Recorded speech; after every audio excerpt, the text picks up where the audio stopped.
Medina Munawwara को यसरिब कहा जाता था। ये जगह खजूर के ऊंचे ऊंचे दरख्तों से भरी हुई थी। शहर दो काले पत्थरीले पहाड़ी इलाकों के दरमियान आबाद था। जुनूब में एक पहाड़ और शुमाल में मशहूर उहुद पहाड़ खड़ा था। उस वक्त घर मिट्टी से नहीं बल्कि पत्थरों से बनाए जाते थे। शहर के बिल्कुल दरमियान में था मस्जिद नबवी सल्लल्लाहु अलैहि वसल्लम। हर गली हर रास्ता मस्जिद ही की तरफ जाता था। उसकी छत खजूर की डालियों और पत्तों से ढकी हुई थी। मस्जिद के पीछे वाले हिस्से में था सुफ़्फ़ा, एक जगह जहां गरीब और मिस्कीन रहा करते थे। यही पास में थी रसूलुल्लाह सल्लल्लाहु अलैहि वसल्लम की अज़वाज के हुजरे सैयदा आयशा रज़ी अल्लाह अन्हा, सैयदना अली रज़ी अल्लाह अन्हु और सैयदा फ़ातिमा ज़हरा रज़ी अल्लाह अन्हा, सैयदा ज़ैनब रज़ी अल्लाह अन्हा, सैयदा उम्मे हबीबा रज़ी अल्लाह अन्हा, सैयदा जुवैरिया रज़ी अल्लाह अन्हा, सैयदा सफ़िया रज़ी अल्लाह अन्हा, सैयदा सौदा रज़ी अल्लाह अन्हा और सैयदा उम्मे सलमा रज़ी अल्लाह अन्हा। करीब ही हज़रत उमर बिन ख़त्ताब रज़ी अल्लाह अन्हु और हज़रत अबू बकर सिद्दीक़ रज़ी अल्लाह अन्हु का घर था। यहीं हज़रत अम्र बिन आस रज़ी अल्लाह अन्हु और हज़रत खालिद बिन वलीद रज़ी अल्लाह अन्हु का घर था।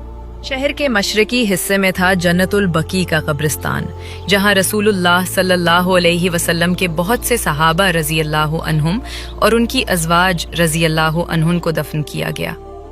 हज़रत उस्मान बिन अफ़ान रज़ी अल्लाह अन्हु का मकान भी यहीं था।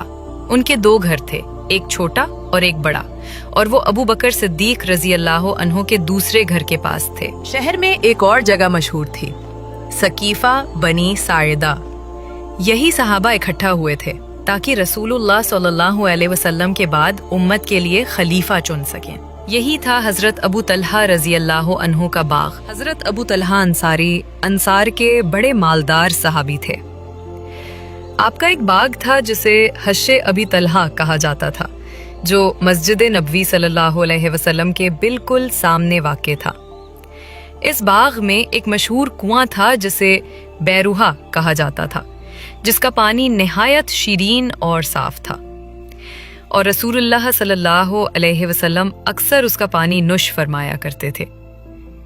जब अल्लाह ताला की ये आयत नाजिल हुई, लन तनालुल बिर्रा हत्ता तुनफिकू मिम्मा तुहिब्बून, तुम हरगिज नेकी को नहीं पा सकते जब तक अपनी महबूब चीजों में से खर्च ना करो, तो अबू तलहा ने रसूलुल्लाह सल्लल्लाहु अलैहि वसल्लम से अर्ज किया, या रसूलल्लाह सल्लम अलैहि अहब्बु अम्वाली इलैया बैरुहा व उहब्बुहा लिल्लाहि व लिरसूलिहि सदक़ा अर्जु अन यकून ली फीहा अल-अज्र फफ़अल बिहा मा तशा।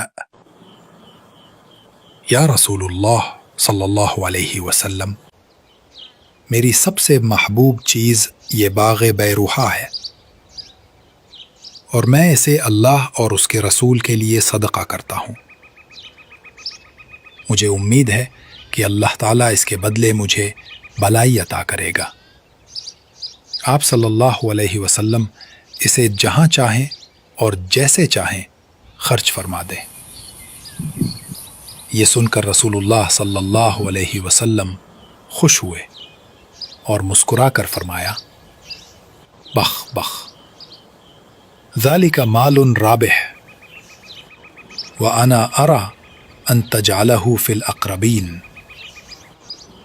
बहुत खूब, बहुत खूब, ये माल बहुत फ़ायदेमंद है।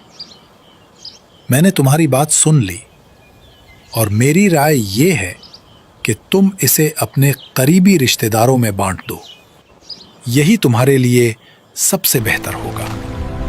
चुनाचा अबू तलहा ने अपने अजीज़ो अक़रबा, भतीजों और भांजों में वो बाग बांट दिया।